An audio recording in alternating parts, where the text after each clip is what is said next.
Gentlemen,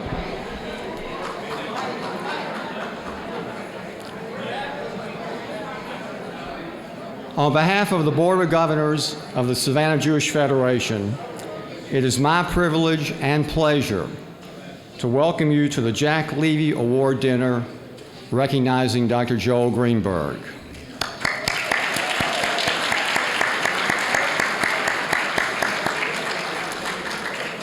This award was created in 1988 to not only honor the wonderful and important memory of Jack Levy, but also it is the highest community leadership distinction bestowed by the Savannah Jewish Federation. My name is Steve Greenberg. I'm fortunate to be your Master of Ceremonies tonight.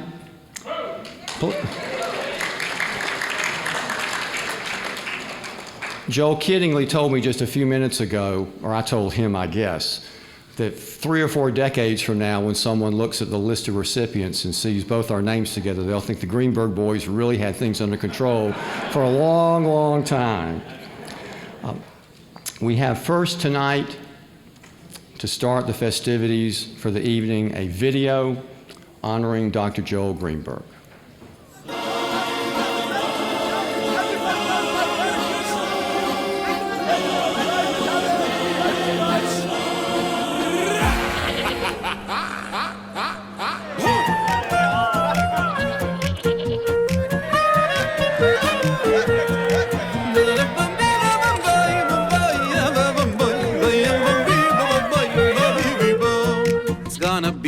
A wonderful day. Is Joel here yet? Okay, great. Joel here yet? No? Okay. Has anybody seen Joel? Joel here? Okay. I'm looking for the doctor. Dr. Joel Greenberg? Has anybody seen the doctor yet? Is he here? Congratulations, Joel! Nobody deserves it more than you. We're so happy for you. Shalom. Hey, Cheryl. What? Guess what? I don't know. Joel Greenberg just got the Lifetime Achievement Award. Holy smokes. Yeah, the Jack Levy Leadership Award. Oh, my heaven's sake. I know. It's amazing. Fantastic. So we have to celebrate him. Well, let's do it. 5, 4, 3, 2, 1. For he's a jolly good fellow, for he's a jolly good fellow, for he's a jolly good fellow, and nobody can deny it. Congratulations. On behalf of your entire Southville family, we want to thank you for all that you do for us. Congratulations on this amazing award. What's up, Dr. G? We just want to thank you so much from the bottom of our hearts for all you've done for Savannah, man. Congrats on your awesome award, and let's go bananas. Woo! Congratulations, Joel, on receiving this award. We wish we could be there to celebrate with you all. It is a great achievement that you earned. Hearty mazel tov on winning this wonderful award. May Hashem, King of the universe, bless you. May He make your lives fruitful, increase your days, and grant length to your years. May He save you and rescue you from every distress and from all serious ailments. May the Master of the universe come to your assistance at every season and at all times.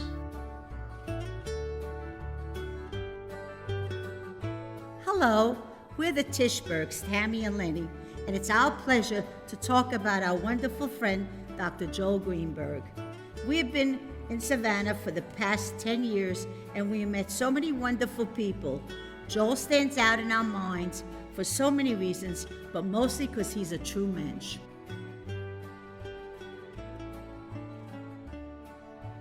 Joel, your commitment to Savannah is well documented, but you are so very dedicated to the Savannah Jewish community. Your participation with the Jewish Educational Alliance, the Savannah Jewish Federation, and the congregations here in Savannah stands as a monument to your leadership in this community. Joel, you're a kind, caring, generous, and religious person, and it's our pleasure to know you and Carol and to be parts of your life. Thank you, Joel, for being you.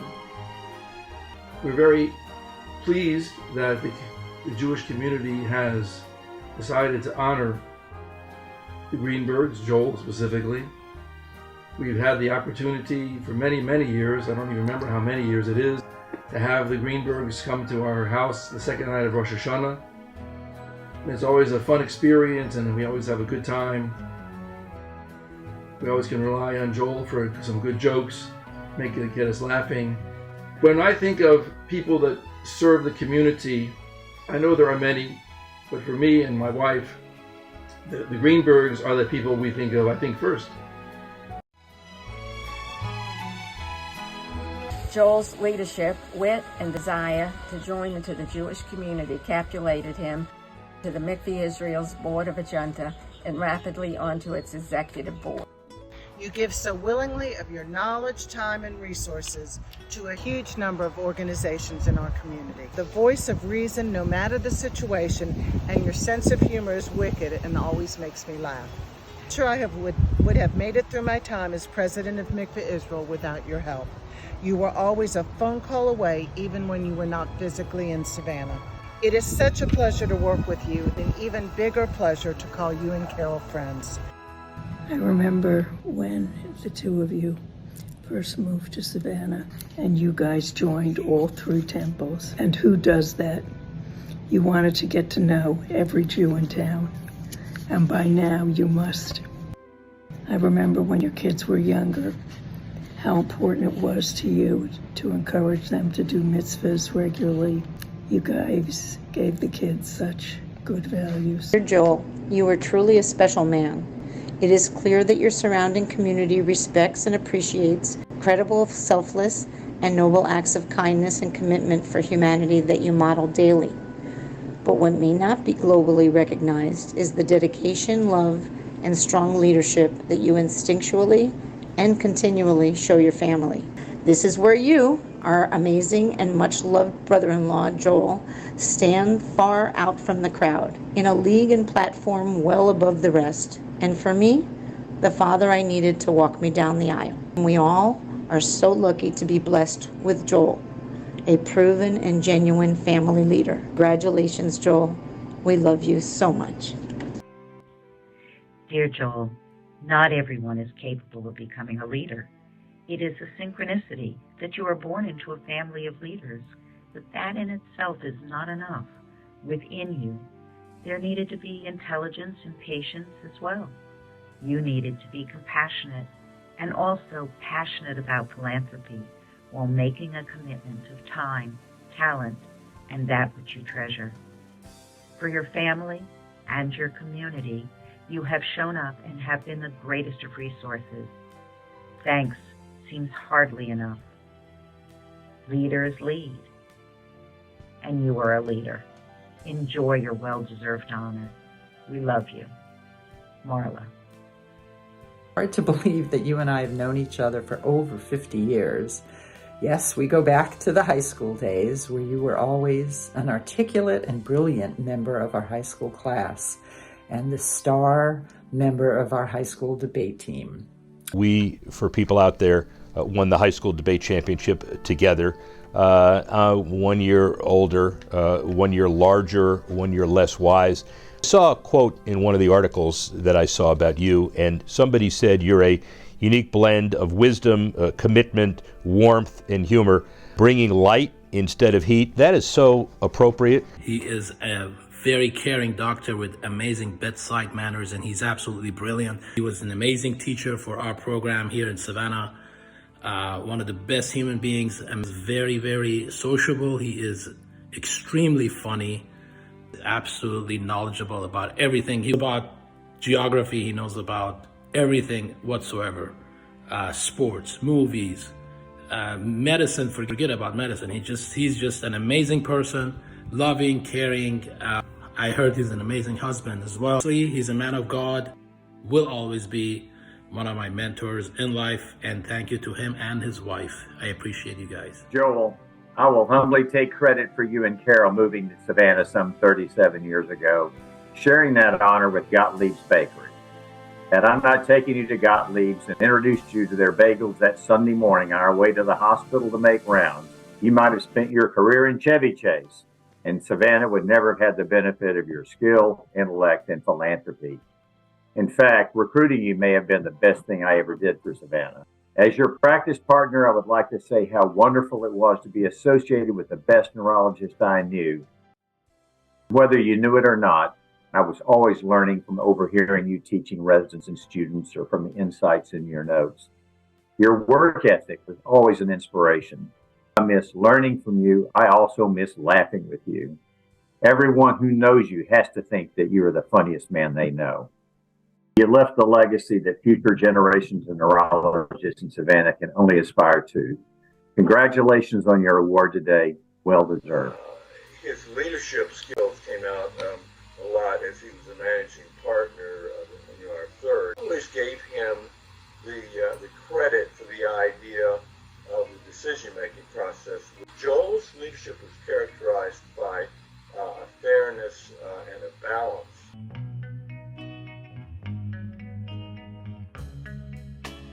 And there was this sort of commonality about how to maximize the benefit for a patient. They would get a good answer. And that attitude of being informal, treating it like a family, and sitting down at a table together and working things out. Just delighted to be his partner through all those years.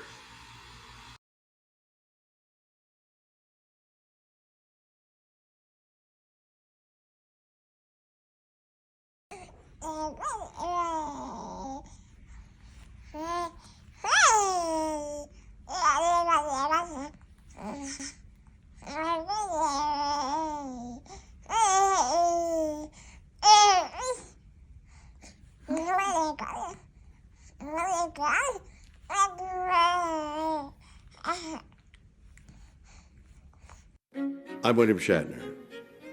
I've done a lot of things in my career, but this takes the cake. This is so cool.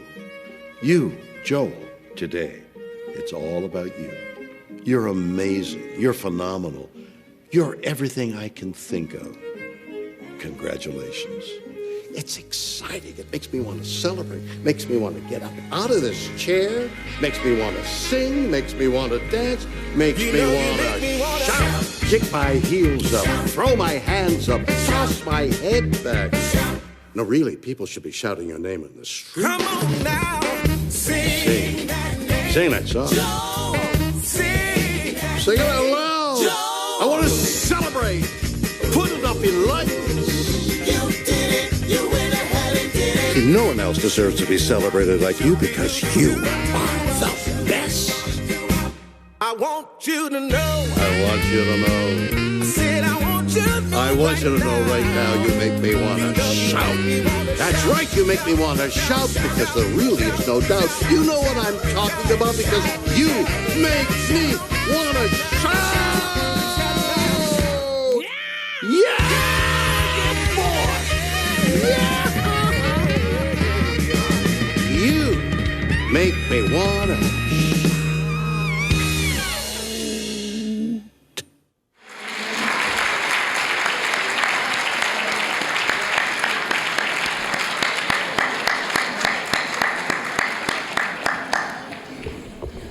Joel, I never thought I would get to follow Captain James T. Kirk. That was an honor. It's a wonderful video, and congratulations, Joel. All those wonderful things, so very, very true. On your program, on the inside flap, you will see the names of the previous recipients of the Jack Levy Leadership Award. We are fortunate tonight to have 3 past recipients with us, and I would like to introduce each. And as I introduce these 3 gentlemen, I would like for them to stand, and please remain standing if you will hold your applause until we are completed. Don Cole for the year 1991.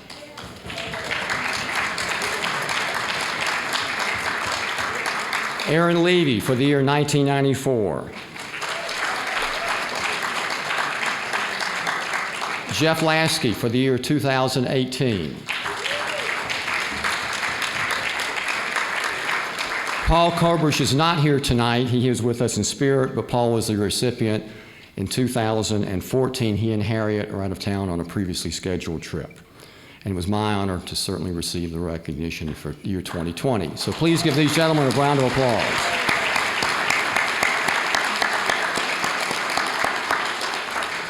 I think it bears stating to all three of you, to Don and to Aaron and to Jeff, that the community continues to appreciate all that you did for the many years you've been in leadership positions and all that you continue to do for this community. So thank you very, very much.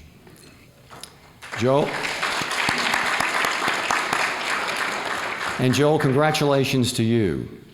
And thank you for your time, your energy, your wisdom, and guidance in so many different parts of the community. We're all familiar with the Hippocratic Oath. You are probably more familiar with it than most of the people in this room. But there is one part of that oath that I read that I think bears stating tonight. And that says, "In purity and according to divine law will I carry out my life and my art." I think that says a great deal not only about your community achievements and your community contributions, but everything that you've done in your professional field in terms of helping people and guiding people. That is immeasurable in terms of the difference it makes in people's lives. So you have fully fulfilled the Hippocratic Oath very admirably.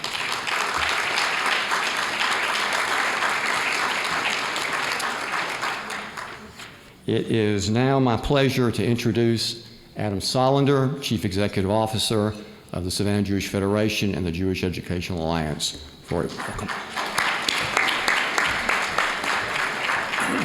I can't believe I get to follow Stephen Greenberg to the podium. Captain Kirk is nothing. Before we get started, I just want to recognize the three people who put today together. And it wasn't that they did it alone, but they certainly toiled and planned and executed. And that's Katie Griffith, Jamie Richmond, and Sarah Dokar, who worked tirelessly.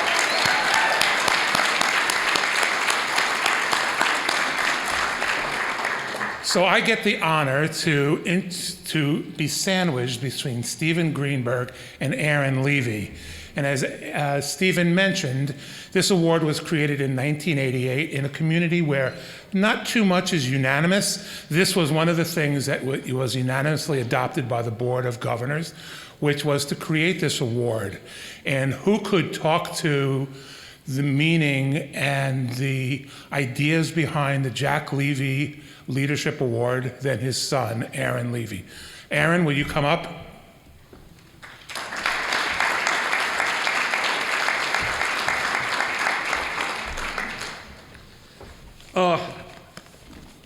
Somebody asked me, sitting down, Carol, why do you have a flower on? He asked Don, actually. And my answer was very simple. You give 50 years of your life, and you get a flower. But Carol, you are so sweet that you were able to find something else that my wife and I dearly love and never expected to get at an event like this. And I know how much these socks cost, and they are a hell of a lot more than you should have spent. But thank you very much. This award, when they named it after my father, became very important to me. And when you look at the list of the past recipients, you see, with one exception, that being me, giants in this community. I'm a midget. These other people were really, really giants who led philanthropically and of their time. And when I jokingly said 50 years, I wasn't joking, I was serious. Every one of those names gave 50 years of their life to this community. And that's why we've been able to thrive. But when I look at the group that's here for you, Joel, people from all three synagogues, people that have little in common except that we're Jewish. I don't know another couple that could bring people together in Savannah like you have, and not without your wife, Carol. Because all of those names on there, with the exception of Doris Lucan, had their wives to help them achieve whatever they achieved in life. And I don't think there would be one of us who would deny that. And Doris would probably say her husband helped her, I guess. I don't know. But she was a cousin of mine, and I think she did it all herself. But the rest of us all lean very heavily on our wives, Carol, so you're appreciated every much as Joel. My dad believed and told me when I came to work at the business, Levy Jewelers with him, that you needed to give back to your community, and you needed to split your time somewhere at some point where you gave back to the general community as well as to the Jewish community. Always to keep in mind that there were a handful of Jews in Savannah. I think we had less than 1,000 families back at that time. I'm told we maybe have 3,000 families now. So we've grown, but nobody else is going to take care of us but ourselves. And Joel, you have done a lot to help take care of this community. I first met you, I'm not sure it's the first time, but I first worked with you on the symphony years ago, which was a losing proposition, but I learned something about you. I admire doctors. I think they're amongst the smartest people I know. But I know very, very, very few doctors who can add 2 and 2. I don't think they can manage their office from a business standpoint. But you proved to me there that you were incisive and understanding. And so even though I have a lot of friends and former clients and customers who are doctors, you're the smartest one I ever had. Thankfully, I never had to go to you professionally. And I would say that if my mother and father were alive, they would be very proud that you would be a recipient of this award, and we congratulate you and wish you well.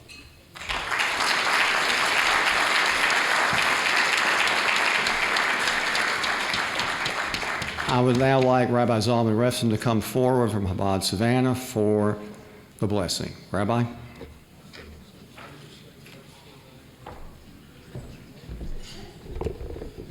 Baruch atah Adonai Eloheinu melech haolam hamotzi lechem min haaretz.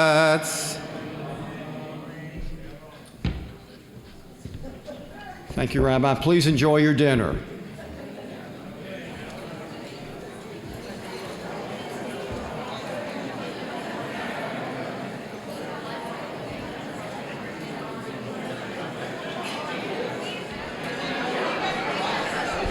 Hey, ladies and gentlemen, if I can have your attention, please.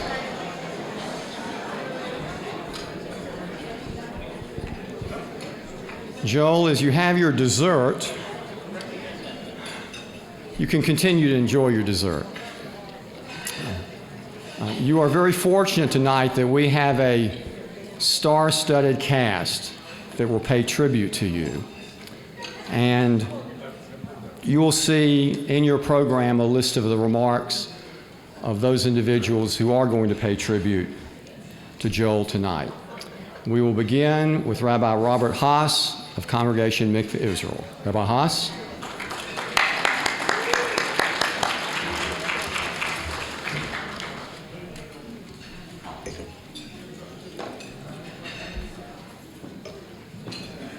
Thank you, Steve.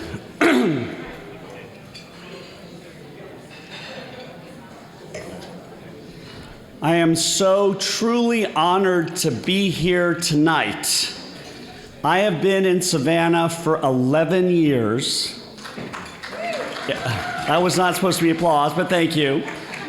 And this is the first time I've ever been invited to speak at the Levy Award roast. So let's check that off the bucket list right away. Greenberg.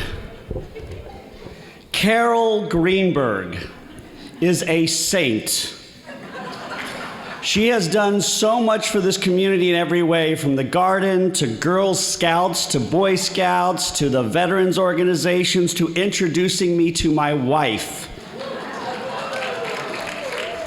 So it is with great pride and a lot of confusion that I've been asked here to speak tonight about her husband,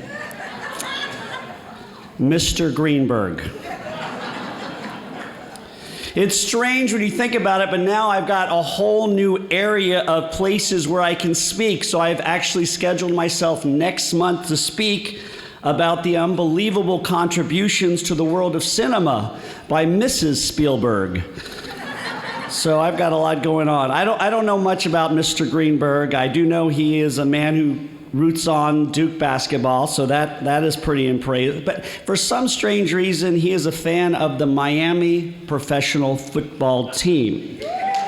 And for those of you over here, the 97% of you, yes, they do have a professional football team.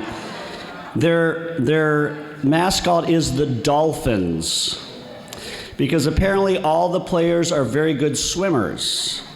They're just not very good at running or jumping or throwing or catching. In conclusion, I would like to add one more thing about Mr. Greenberg, the husband of Carol. He is, quite simply, the man, the person, the human being that I want to be. And not just because he's a doctor, and of course my mom would have loved me more if I had been a doctor. It is because of who he is. He is the person who somehow has been a devoted father, husband, and grandfather, yet worked full-time plus. He was the president of every single Jewish organization in Savannah, but unbeknownst to all of you, he was also the president of every single Jewish organization in McAllen, Texas, my hometown. I know for a fact he took calls as a doctor from every person in the Jewish community at every hour of the night, whether it was neurological disorders or even presidential matters, or I've heard my contractions are coming faster and faster. What should I do? Mr. Greenberg, husband of Carol. He is the person who somehow finds 29 hours in every day. He is the person who I have never, ever allowed to lead services 2 weekends in a row at Mikveh Israel because I want to keep my job and feed my family. He is the person who somehow has magically attended every single nonprofit event in Savannah for the last 57 years, even if they're occurring at the same time at different corners of the city. He is the person who did all of these things, and I think we can agree, with great compassion and great understanding, goodwill, good humor, and patience. And let's face it, it ain't easy to be patient with any of us, especially during a Duke North Carolina game. He is the person who's always quick with a joke or with a compliment and willing to give his time no matter what is going on. He is the person we all like and trust, and there are very few people that we all like and trust in this room.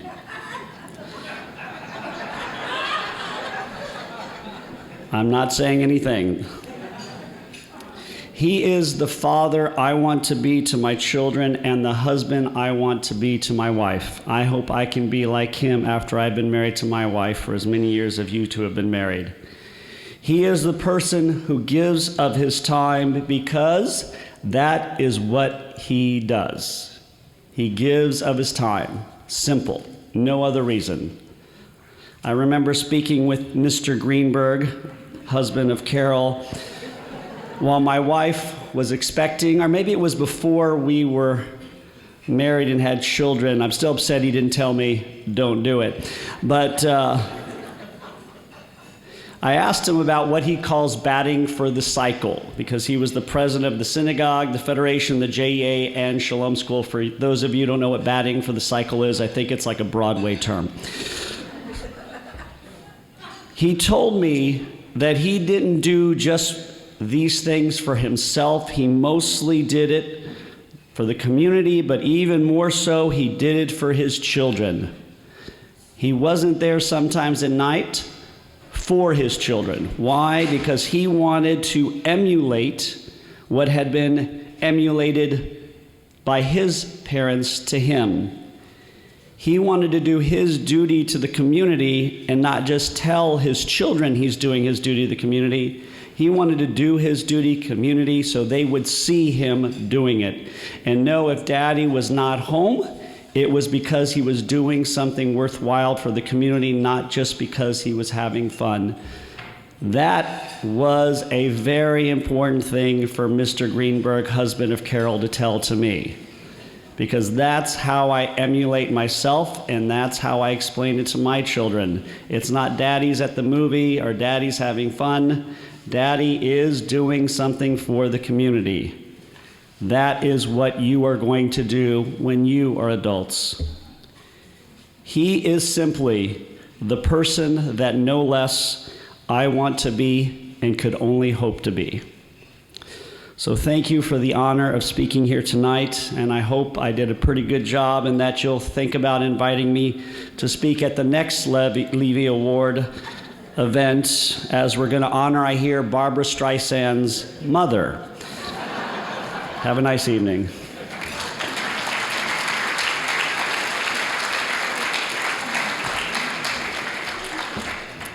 Thank you, Rabbi. Now please join me in welcoming to the podium Dr. Morris Geffen, friend of Joel's.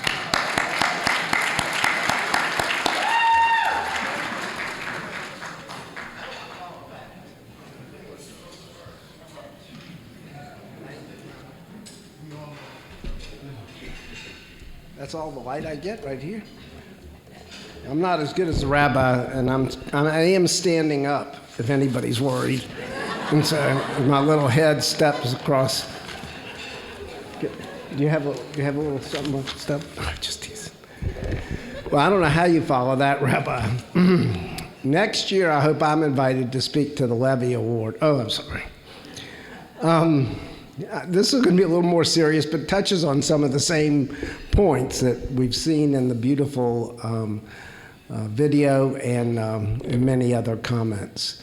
So I'm quite honored to be here to honor my friend and fellow physician, Joel Greenberg, Mr. Greenberg, right? And so, so our relationship dates back to when we both moved to Savannah to start practicing medicine. And Joel and Carol had a young family, and Marla and I did too. And so we bonded on many levels: friendship, event participation, and family celebrations.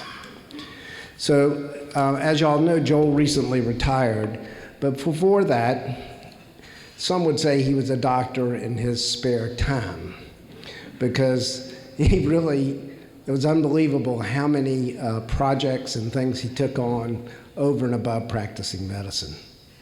Now, this doesn't diminish that he was a doctor or the importance of the practice of medicine in his life. He was, as somebody, and many of the doctors are here, who would say that he's a doctor's doctor. He's somebody you would give a difficult case to. He's bright, he's well-read, he's articulate, and he has the ability to problem solve and challenge other healthcare providers, especially if he thinks they've overlooked something. He is not shy.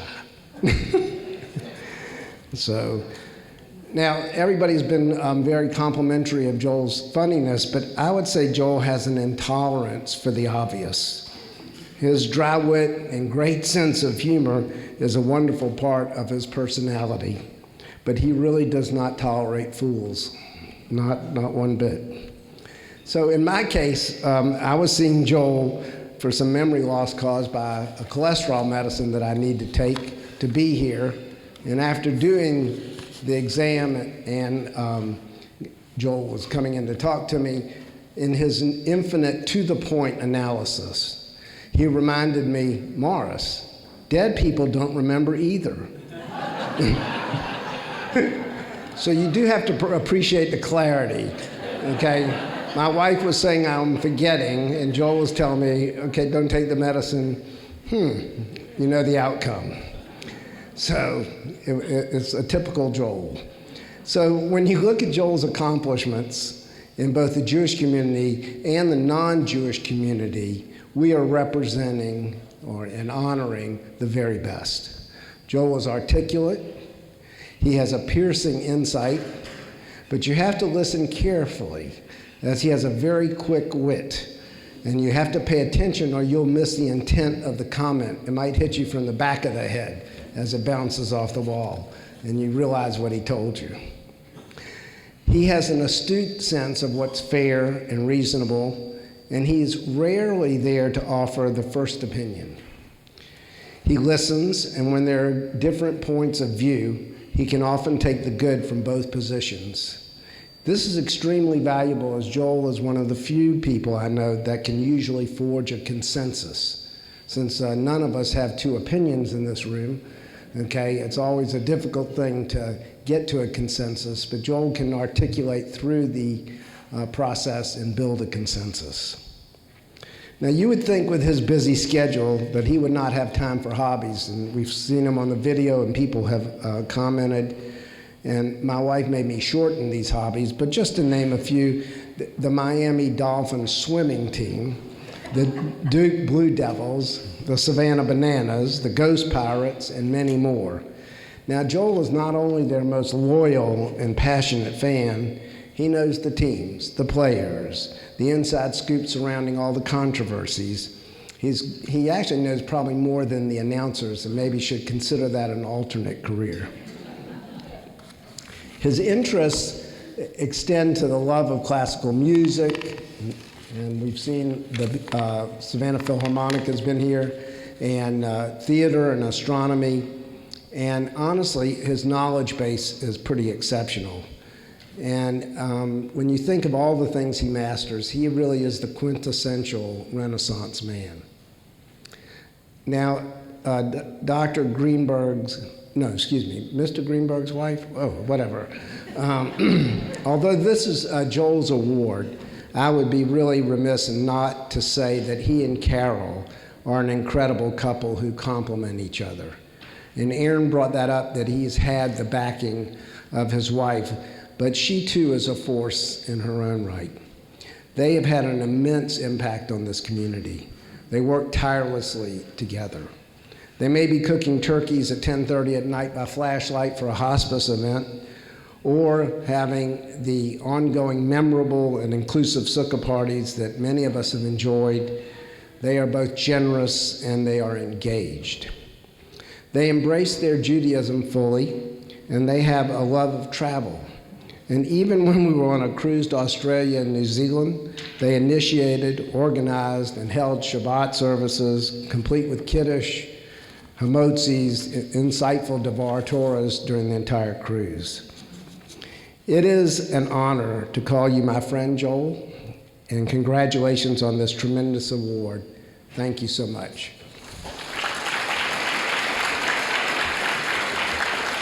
Now,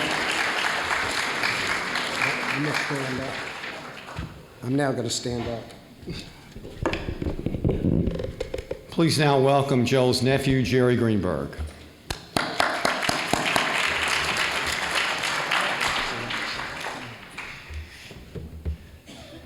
Good evening. It's nice to be here. I get the sense that every Jew in Savannah knows each other, so it's kind of nice to be one of the outsiders up from Miami, and we'll address the football team in a moment. But I really am honored to be here, and there's so much that I could say on my behalf and on my family's behalf about Joel, and I will in a second. But I also want to, it's a bit presumptuous of me, but I also want to speak about and on behalf of someone who's not here, couldn't be here, who is my father and Joel's brother, older brother, Murray, who passed away a number of years ago. Some of you may know this, but my dad was, and my brother's here, and he's going to, I think, speak about some of this too in a second.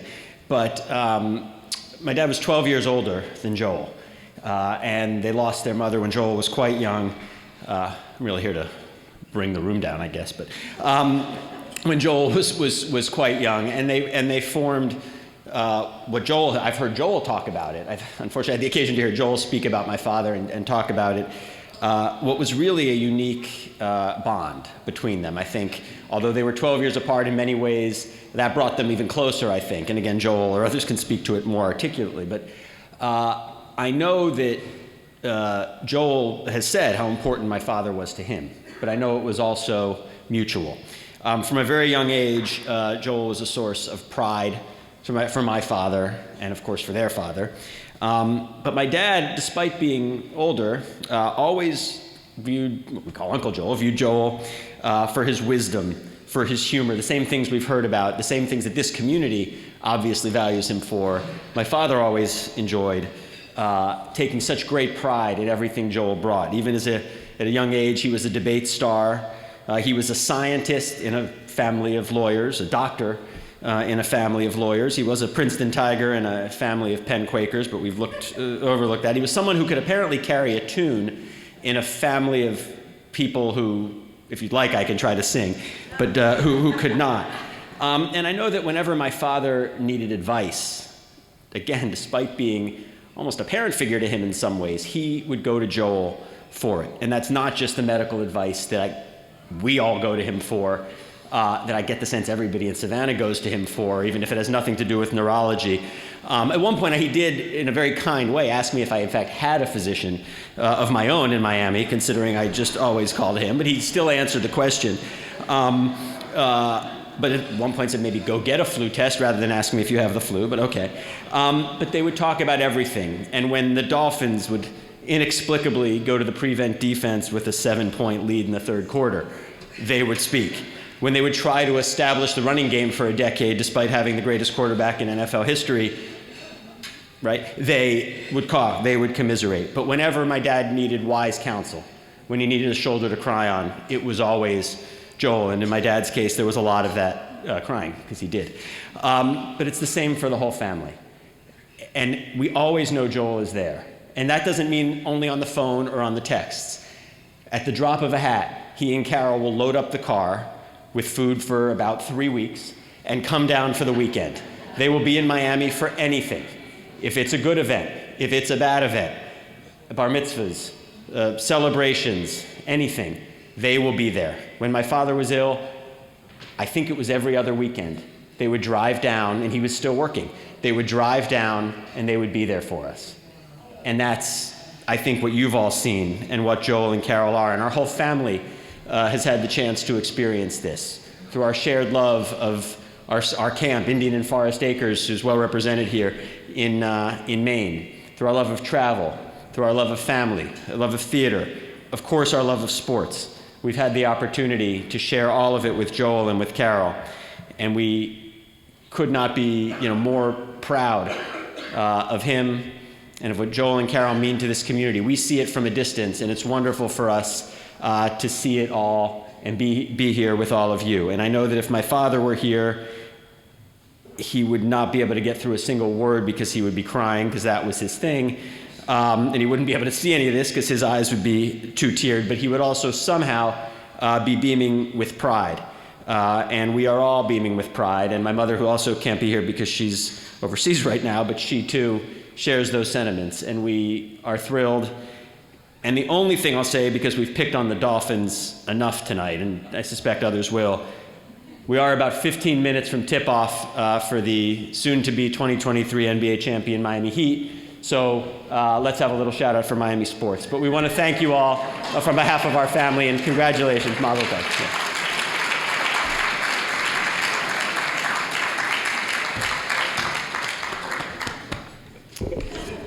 And now Joel's nephew, Ben Greenberg.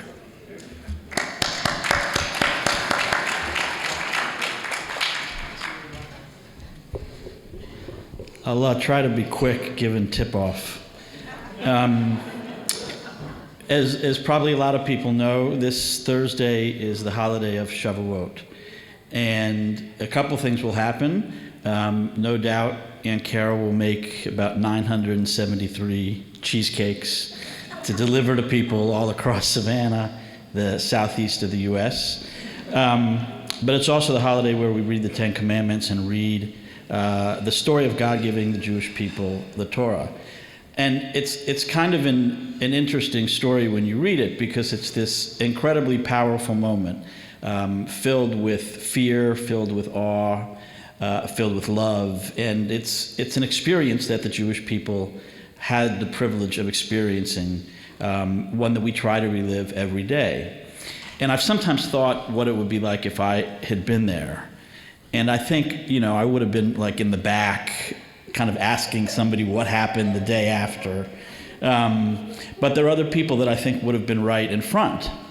Now, you couldn't get too close, but there were people that could be right around the mountain when Moses was coming down and giving the Ten Commandments. And I think for a lot of reasons, my Uncle Joe would have been that person. Not because he's pushy, though he tends to get his way. Not because he would do something deceitful to get there, but because it would be so important to him. You see, all that people saw in the video tonight and the words that people have said really come down to a central point about Joel, which is nobody that I know as much as him embodies Torah, embodies Jewish values, embodies what it means to be a good person, to be a mensch. And some people look at what the Torah tells you to do or what God tells you to do, and you kind of have it, on one hand, you've got your life where you go do your, you go on, you practice medicine, you do what you're going to do. But on the other hand, you have the life of being a good person. But what's incredible is for my Uncle Joel, those are one and the same. He can't separate the two. There's not some one part of him that is this way and one part of it that is the other way. So that when you see him driving down all those times that my brother talked about, there wasn't thought process there. I can't imagine that he gave it any thought. He just did it. And having just done the drive, it's insane to have done that. But I can tell you that none of us can imagine getting through that period without him. And when somebody is able to do all of these things so naturally, it's not performative. It's not for any purpose other than this is what he does. This is the way he lives. It's incredibly special. And I have to tell you, I'm not that surprised to hear the way people describe you. I'm not surprised to hear people talk about how they emulate you and want to be like you, because you've done that for so many people. The example that you set so many times in my own life is incredible. And, we probably don't talk about it that much, but, I hope that's something that you actually do know, because I feel it very acutely. And people also talk about his wisdom. There is no doubt that he has this wisdom. My father one time called Joel because I had a bone right here, and he said, he called him Joe. He said, I'm going to call Uncle Joel and ask him about that bone. Now, of course, that bone is my elbow. Now, my dad wasn't able to figure this out, but what was amazing is that Uncle Joel would still be so patient despite years of what were the dumbest possible questions any human being could answer. So this is the kind of person that he is, and you all know it, and you all get to benefit from it. We've had that benefit from our family. You guys get the benefit from it in a community. And I know that he's the same way with the community that he is with our family. And that's a special person, too. And so we couldn't be prouder to be up here and to be part of this award for you. I can't imagine there's anybody who is more deserving than you. Congratulations, and we love you very much.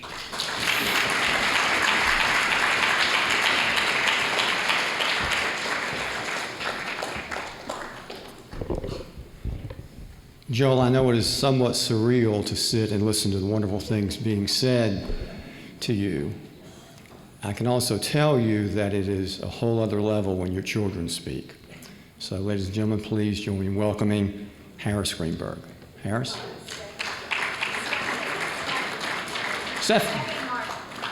Stephanie first. I'm sorry, Stephanie.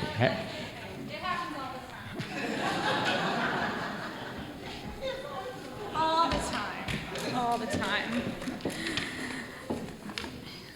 So I know a lot of you have seen us grow up here, so it's going to be a slightly different viewpoint from me. It's hard to know what to say about either of my parents in respect to the Savannah Jewish community that many of you don't already know. They're at every event that they were, of course, on a committee or two for. They have a big new idea to better the community, along with 3 to 5 simmering background ideas for later. They've retired from various posts, only to claim new ones. They simply have the busiest schedules I've ever seen from two retired individuals, and have likely done more today alone than I accomplished this entire week. Aside from feeling incredibly proud, I was frankly not surprised at all when I heard that a board unanimously voted to recognize my father for his years of service to this community. I know my father, and to know him is to know his sharp wit, to appreciate his knowledge of every sporting event taking place at any time, to see his care when on and off call, to understand he has poured himself into this community, and to know that he feels there's always more to do. And he will be happy to be on the board for it as long as you can keep up with him. My father spent his career addressing the brain, the head of the ship, taking himself out of the equation, looking at the whole person, regardless of background or belief, finding the one thing that could help their own personal big picture, the thread that was missing to improve the day-to-day and one's sense of importance. This bled into his care for those who worked for him from the front desk to the back office, and he's treated our very own community with the same focused care and attention, delicately taking himself out of the equation altogether to assist in forming the big picture. It's always different to be talking about accomplishments from the lens of being the child of the person that others are always talking about. The sense of leadership, service to others, and respect he commands was shown in every aspect of our lives, even in the moments not obviously related to the needs of the Jewish community, although that was always there. Challenging me to push myself harder as he would spend the brief time he had at home reviewing my textbooks for 20 minutes to quiz me and revealing that I clearly had much more work to do, as he obviously knew every answer. Encouraging me to strive and look at the big picture more, as he would beat me in every single tennis match as he seemingly stood completely still and I ran paces up and down the court. Taking the time to show us he was present and cared for our input by spending his afternoon off before board meetings, grocery shopping for the week with my brother and myself, an activity that I now enjoy with my own children. And showing me how vast a community can be and the importance of supporting all those who support you by stuffing wheelchairs full of all kinds of gifts and thank you notes to leave at every single desk and kiosk in his office. These are not acts of necessity. They're acts of leadership, kindness, and showing me how a community is not only established by the head, but maintained and cared for over time. It takes extra thought every day when you want to be done, and the care when no one thinks they are listening to keep a community thriving and moving forward. That is why not everyone can be the head. Savannah has not just one, but 3 extremely active and distinct communities. It's very rare to find a family who spends as much time and energy supporting all 3 communities and finding opportunities to bring them together, to remind us that we are all just people. Regardless of belief or background, we all matter. He finds the common thread to show us that we all have the same goal, same concerns, maybe even some of the same jokes, and understanding that to truly be part of a community is to help bear the responsibility of doing what's necessary to help it thrive and grow. It goes beyond being on a board or supporting an event. It's the phone calls, the favors, visits to the hospital at all times of day, on all days, just because that's the right thing to do.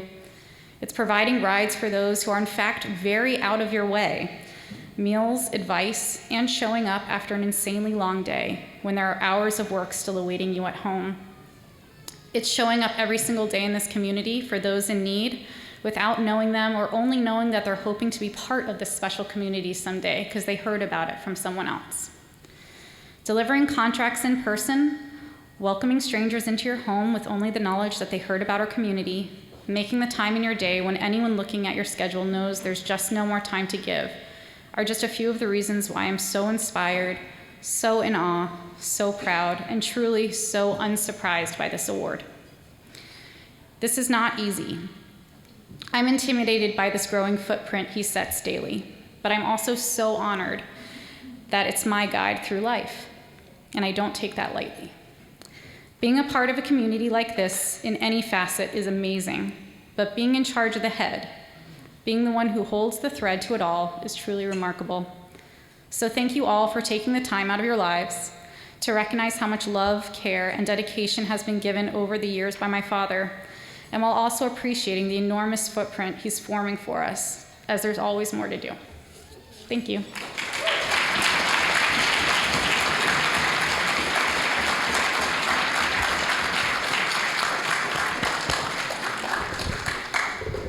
Thank you, Stephanie. And now Joel's son, Harris.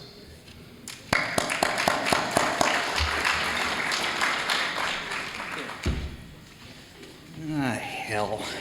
Okay. All right, so I'll keep this short and informal, as is my want, but no, I have actually prepared something, so don't worry. Okay, so it's a pleasure to be here and see everyone here to support and celebrate my father, but to be honest, I'm not really entirely sure what I should say. We've already heard stories about Dad's generosity, about his intelligence, compassion, philanthropy, and commitment to the Jewish community. We've heard stories about his unique humor, sharp wit, his passion, and seemingly endless energy for getting things accomplished. We heard of his leadership and drive to support and develop the Jewish community that we all care about.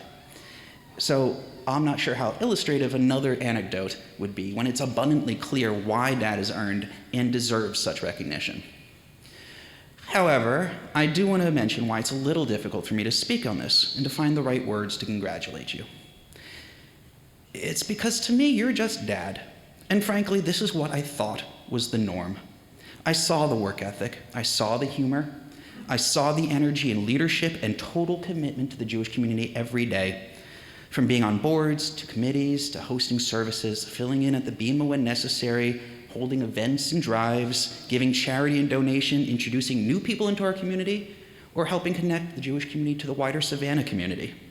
I saw it, and it instilled in my core the deep sense of the importance of having a strong, diverse, healthy Jewish community, and the idea that the Jewish community has to be nourished, has to be developed, has to be maintained, and that community simply just does not happen.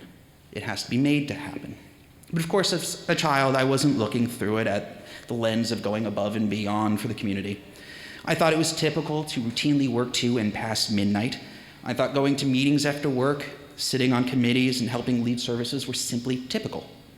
Being indefatigable when there's something that needs to be done. Being ready to step into responsibility for the things that mattered. I didn't see the fact that what my father was doing wasn't the norm. It wasn't typical. I didn't conceptualize that when he would work late and then into the night on projects for the JA, the Federation, the synagogue, after his long hours of work as a doctor, that he was doing something so different than anyone else might do. He demonstrated, not just through words, but through his actions, the vital importance of the Jewish community in all of our lives.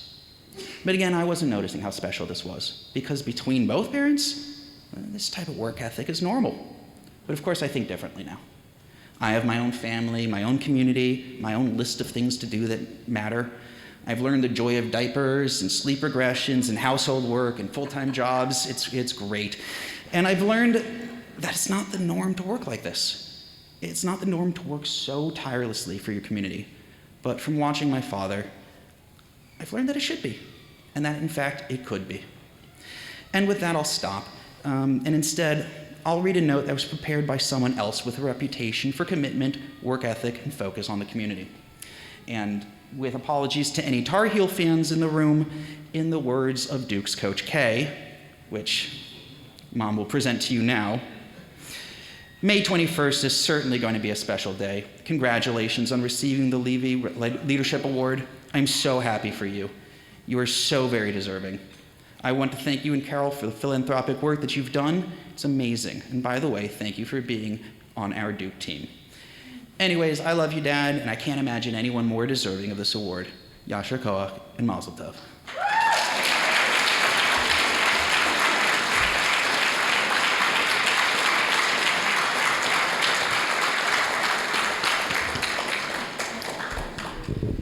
Joel, I will say through the magic of videotape, you will be fortunate to have a record of tonight. And on days where matters might not be going as well, you can turn on a videotape of this and rewatch it, and especially hearing what your children had to say, and that will make the day all the better, believe me. Now it's my pleasure to bring to the podium Joel's partner in life and partner in the community, Carol Greenberg.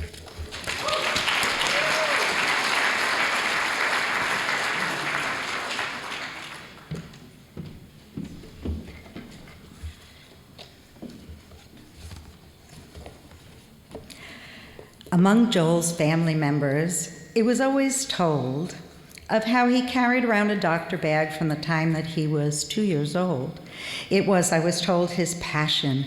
But from what few pictures there are from his childhood, I think cowboy was also on the list of career paths that he could have chosen. It could have gone either way. His mother, Geraldine Greenberg, died when he was young, so in a time when family roles were more stringently defined, his father, Judge Harry Greenberg, stepped in, and Brother Murray, 12 and a half years his senior, functioned like a second dad through the difficult transition. It is not apocryphal, but true, however, that my husband came with a CV. I don't mean his resume since he graduated Princeton cum laude, University of Miami, or Duke, but the one my dear father-in-law presented to me when we became engaged and it became clear to him that I was to become a member of the family. It's Joel's baby book. Yep. Which his father kept along with a scrapbook of his many accomplishments, which was way too large for me to carry here tonight, until he graduated from college. Well, by the way, his high school debate partner is actually mentioned at least 4 times, and I only made it into the book once. So, I guess when I say after 50 years, I could read him like a book. I really could. For example, there was that pivotal moment in his life starting around middle school when he was president, or maybe he was vice president, or maybe he was treasurer of student council, or his confirmation class, or the National Honor Society, and the NFL. Oh, okay, that stands for the National Forensic League, not that other one that involves football. Faithful to both, however, he presided over nationally ranked teams, and he also attended the 72 perfect season of the Miami Dolphins. But my husband is a humble man. Whereas he brags about seeing that perfect season, he almost never even mentions the first, though I am still dusting many of those trophies. So, by the time Joel courted me in high school, he was president of our Temple Youth Group and organizer of the first group trip to Israel in 1970, as well as being on his way to being top of our class in academics, student council, and our nationally recognized speech and debate program under his mentor, Ralph Carey of blessed memory. So, why mention these events from 50 years ago? Because his firm commitment to leadership, for which he is being honored here today, was formulated then. Debate will become significant in my speech a little later. People know that Dr. G is dedicated and a skilled physician, a man of purpose and rational thinking, whose time and energies were given to his studies, his patients, his medical partners, and his communal and civic commitments. But maybe less well known is that Saba Jojo, as our 3 grandchildren know him, is a man who sets priorities, and family always comes first. Despite his grueling hospital and practice schedule and teaching in between meetings and charitable work, he almost always found a way to sneak home from the hospital almost every night to bathe or kiss the children. Shabbat was special family time, and shopping was a daddy-child activity, even into the teenage years, when most kids would not want to be seen out and about with their parents.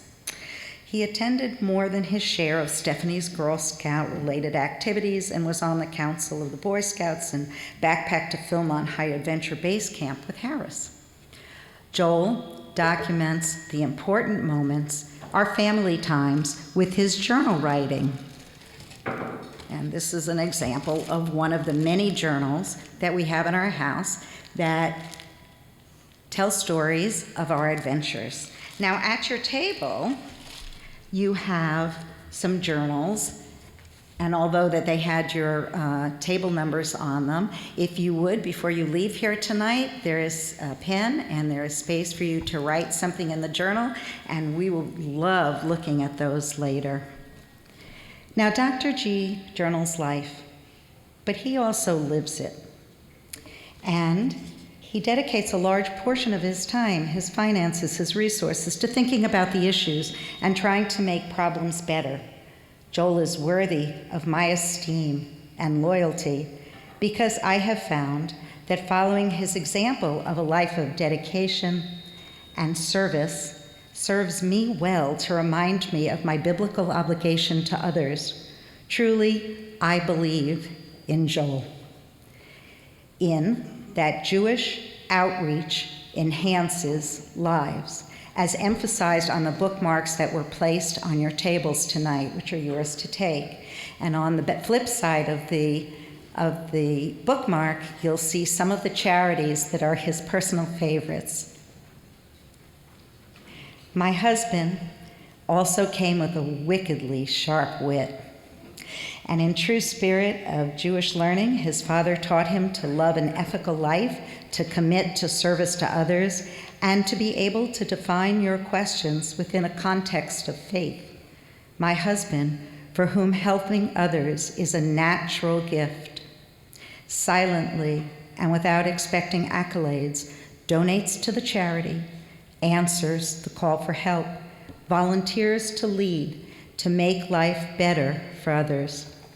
I believe in the words of Dr. Meyer Yaakov Soloveitchik, an educator at Yeshiva University and the rabbi of New York's historic congregation, Shereth Israel, when he said, "The giving of Torah is a story of God seeking to provide humanity with the opportunity to make moral decisions." My husband has been the unsung hero in the 50 years I have known him, always striving to do what is ethical, honorable, and fair, while trying to be conscientious, thoughtful, respectable, as well as respectful of others. The beauty of tonight's recognition, thanks to the Levy family, is like a realized dream. I recorded a dream about the time that my husband, after 41 years of practicing neurology, 37 here in Savannah, retired from office practice almost 2 years ago. And in this dream, no less than the great Golda Meir was coming into a local store, and then suddenly she wasn't feeling well. Without hesitation, I shouted, "Clear, make way, my husband can help." I believe in my husband's desire to heal and make the world a better place. Though Shavuos looms large next week, Hanukkah has always been Joel's favorite holiday. And I'm not sure if it was because he was born on the 26th of Kislev, the second night of Hanukkah, or because he sees the lights as a metaphor for illuminating the world with ethical teachings, with finding ways to repair our world. My Beshert was born on Hanukkah, and the flicker of those lights have illuminated our lives together.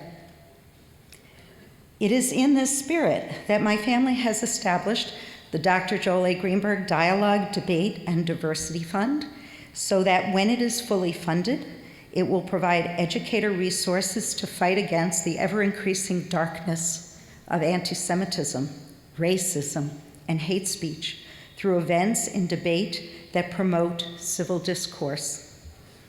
In honor of the Levys and this very special event in our lives, we will make a contribution in honor of all of you who are here tonight in attendance, because my husband is the 9th person to receive this prestigious award, and because he is a team player,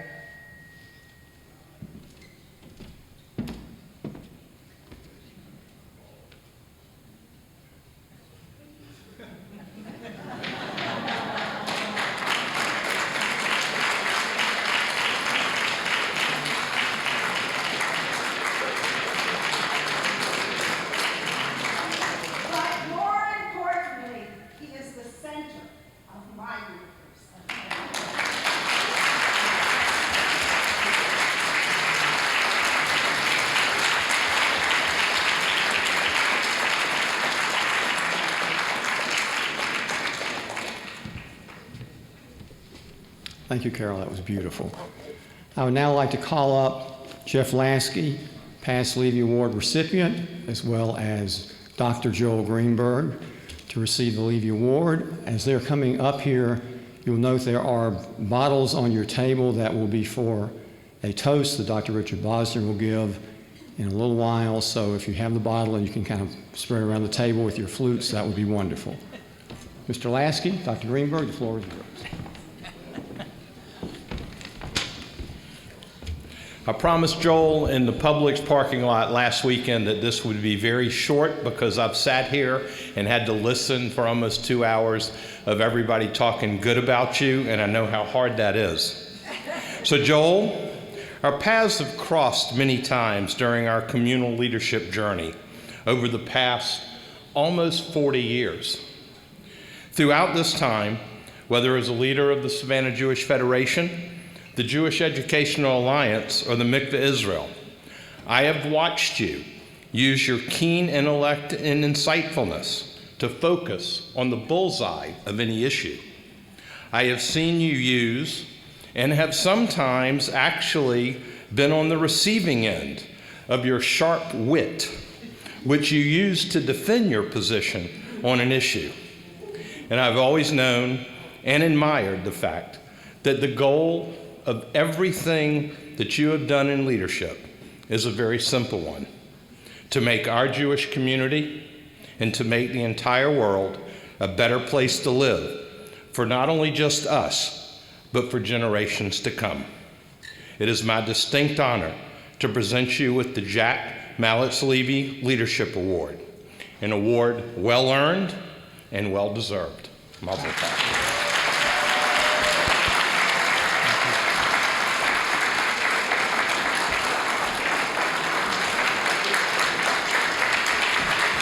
Whether you're supposed to unwrap it or not is beyond me. Do you want to take it home in one piece?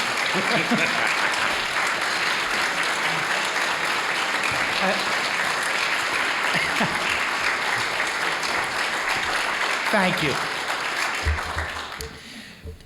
In the interest of taking this home in one piece, I think I'll unwrap it later rather than now. But thank you all. First of all, a few housekeeping notes. I don't know if the people from Guinness are here, but if you all ever think you're going to attend another affair where 6 people with the last name Greenberg speak, and one formerly Greenberg, I don't think that's going to happen. Second of all, I would like to point out that I did put in a call to Adam Silver last week, and I explained that this event was on the Jewish community calendar before the Heat Celtics game. He was unable to make any changes. This is one of those times when you get the feeling that everybody in the room has spoken with your doctor and they know something about you that you don't.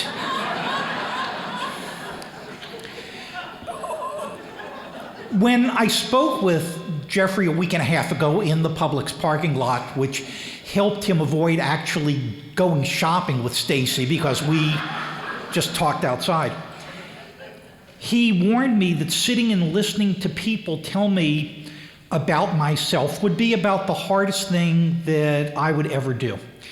And with the exception of trying to stay awake as a medical student, holding a retractor for 8 hours during abdominal surgery, and schlepping up 12 to 15,000 feet with the Boy Scouts wearing a 50-pound pack and with 15 scouts in tow, he probably is correct. I'm reminded of what Woody Allen said about times like this. He said, "Some people hope to achieve immortality through their works or their descendants. I prefer to achieve immortality by not dying."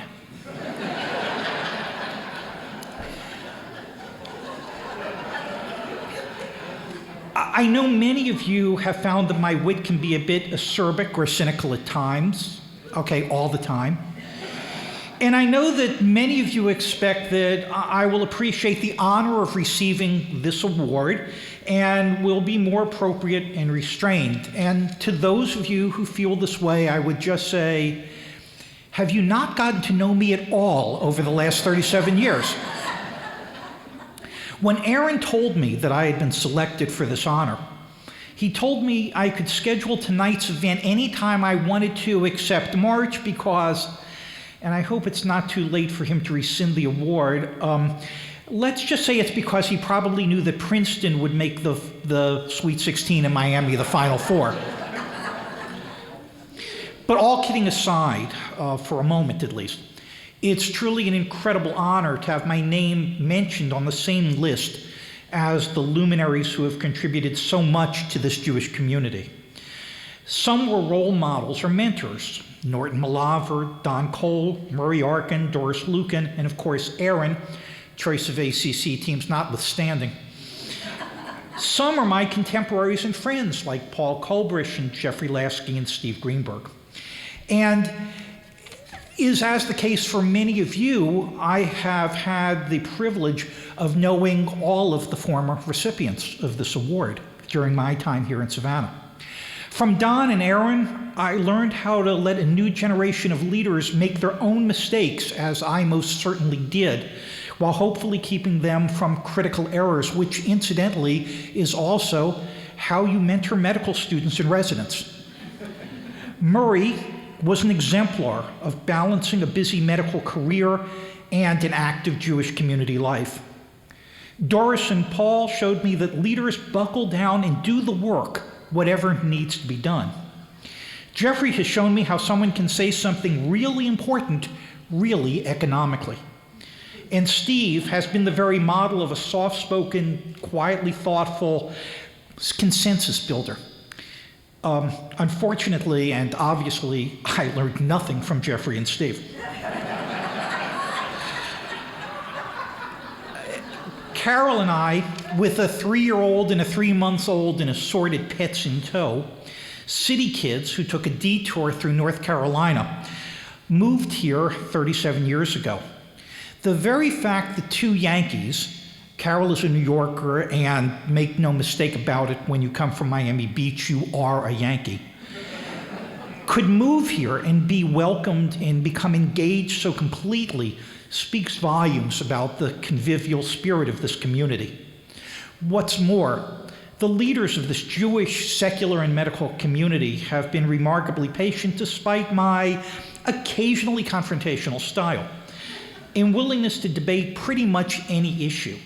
In the words of Stephen Hopkins, the founding father from Rhode Island and signer of the Declaration of Independence, I have never seen, heard, nor smelled an issue that was so dangerous that it couldn't be talked about.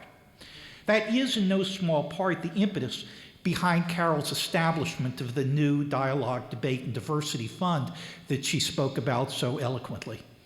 I think it captures my passion and personality quite well, as our Health Resource Fund captures Carol's. I have often been one of those carpetbaggers who's been quick to point out how change in Savannah can typically be measured in geological time. You may have heard me refer to our city, which I sincerely look at as my beloved hometown at this point, as the city where tomorrow was yesterday. See, for example, the drainage in Midtown. However, from the time I first visited here, and indeed my very first stop on my first visit here with Mike Hemphill was at Gottlieb's, and certainly the first time we set foot in Mikveh, Israel, we recognized that the other side of the equation was a vibrant, proud living history that permeates life here, which makes living in America's 3rd oldest organized Jewish community truly third to none, with apologies to Rabbi Rubin. Beyond any personal successes I may have had in my endeavors in the Jewish community and its life, the greatest honor and reward has been the opportunity here at the JAN Federation or downtown at Mikveh Israel, and in our Savannah community at large, to become a link in the chain of many others who have had the chance to contribute to something greater than themselves and I will always be grateful for that. There are many individuals who I really need to thank tonight, and I'm going to apologize in advance to those of you whom I overlook. First, thank you to the past recipients of this award and the other committee members who have given me the honor of receiving this award, and to those who spoke this evening, except the rabbi. To those who traveled here from out of town, even the Celtics fans, thank you. And thanks to all of you who have tolerated working with me over the years in my professional and civic life. Many, many people have helped Carol make this happen, including, but in no way limited to, Michelle and Jamie, Sue, Toby, Judy, Elise, Kara, Leslie, Richard, Mary, Morris, Marla, so many others that I can't really name them. My children, Harris and Stephanie, who are here tonight, have been and continue to be a source of pride, love, and nachas, as are their Besherets, Jen and Justin, and our grandchildren, Henley, Logan, and the incredibly articulate Miriam. As Jerry and Ben both alluded to in part, there are two people who are not here tonight, and I need to mention. My father was the youngest son of a youngest son who grew up in Philadelphia and boxed Golden Gloves to learn how to defend himself on the way to and from school in the 1920s and 1930s. He became a lawyer and a judge in South Florida. He was a founder and early president of Temple Beth Shalom on Miami Beach. My commitment to Jewish community life comes directly from him, as does my only family heirloom, a silver soup spoon whose only purpose is to be used for matzo ball soup at the Seder, and which is given from youngest son to youngest son and has been for many generations. The other person not in attendance is, as mentioned before, my brother Murray, although both of his boys are here and spoke so eloquently. He was 12 and a half years older than I was, and so I was pretty clearly, shall we just say, unexpected. Perhaps a mistake. He was a role model, and there was never any sibling rivalry. After all, when he was 17, he never really needed to worry that his 4.5-year-old brother would want to use the car for a date. He was, in many ways, a second father. He was known for many things, among them a keen legal mind, honesty and fairness, his love of the Phillies, although he never fully forgave them for the 1964 season, and his hatred of peacocks. Both my father and brother embody the essence of Harris's bar mitzvah parsha Toldot. Tzedek, tzedek, Toldot, justice, justice shall you pursue. And of course, there is the force of nature whom I married. Carol, who inexplicably, since high school, has stuck by my side for over 50 years, always rooting for me, supporting and encouraging me, always steady yet always surprising me, aiding in my every endeavor, even typing for me. And quite honestly, if it wasn't for that, I would still be at Princeton typing my senior thesis. And always helping me through good times and tough times and making my life wonderful every day. Carol, my Beshert, my Eshachayil, best of wives and best of women, Anila Dodi V'Dodi Li. To anyone I forgot, like Adam, like my partners, and many others, I could tell you I'm sorry, but it probably isn't the first time that I've offended you, and it is unlikely to be the last.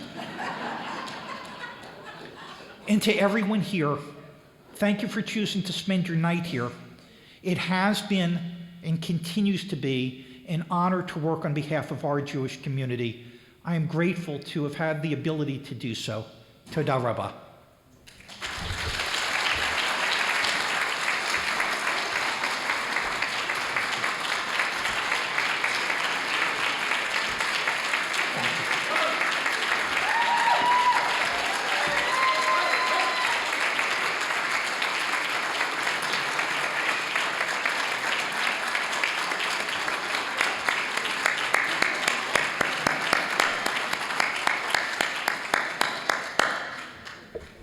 And now I'd like to call to the podium a friend and colleague of Joel, Dr. Richard Bosner, for a toast. Richard. 2116 Heat. What did you say? What is it? 2116 Heat. No, can't be. God almighty. I've got to change my speech already. It was Celtics are up by 4, and I got to get home, and we're down by 8. I definitely have to get home. All right. Maybe. We'll be okay. So it's truly an honor, and I'll make this short because we do have to get home to watch the Celtics and the Heat. It's an amazing event with Joel receiving the highest, most prestigious honor our Jewish community can award. I know it must have been mentioned already multiple times, but I'd like to repeat of Joel's amazing accomplishments. He had the most perfect companion for him to help make it all possible. Carol and Joel come together to accomplish all that they do. I thought before I conclude the evening with the toast, it's important to bring some historical perspective to how this all began. I would be remiss to not acknowledge Dr. Tom Stanley and Dr. Mike Hemphill, who are here tonight. Tom was the senior neurologist who recruited Joel and Carol to come to Savannah. I had come 2 years earlier and joined the other neurology group, and after attracting most of the Jewish clientele in Savannah, Tom and Mike were determined to bring the brightest, most engaging Jewish neurologists they could find to compete with our group. And that they did. Fortunately, our two groups later merged and formed a very successful practice. Joel truly elevated the quality of neurology in our community. As much as he gave to our Jewish community, he did even more for patients in need of his neurologic expertise. And as you all know, it wasn't just patient care, but his involvement in administrative services and developing Memorial as a stroke center and overall center of neurologic excellence was mainly through his tireless efforts of meetings and giving of his time and intellect. Of course, he also has a legacy of having trained hundreds of medical students and residents. Joel is passionate about neurology, and as alluded to, he's a brilliant clinician. During my last 5 years of practice, I had the great fortune of having my office immediately adjacent to his. I would truly marvel at his amazing efficiency in going through a 10-hour day and accomplishing what most of us would take 12 to 14 hours to do. And he did it with enthusiasm and passion, and of course, always maintaining an amazing sense of humor. We're in the process of almost completing the counting of the Omer, which is a biblical commandment to count daily from the second day of Passover, when we were delivered out of slavery in Egypt, to 49 days later, when we received the Torah at Mount Sinai. In our Passover Haggadah, we say, even if God had just given us the Torah, but not brought us into Eretz Yisrael, Dayenu, it would have been enough.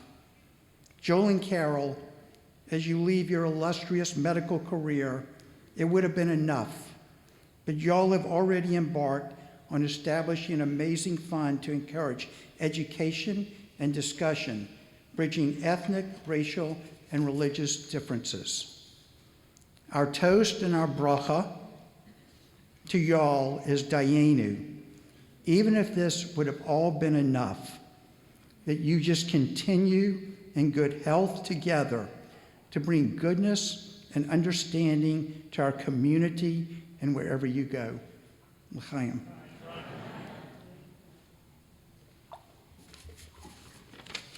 Steve, does that conclude our service?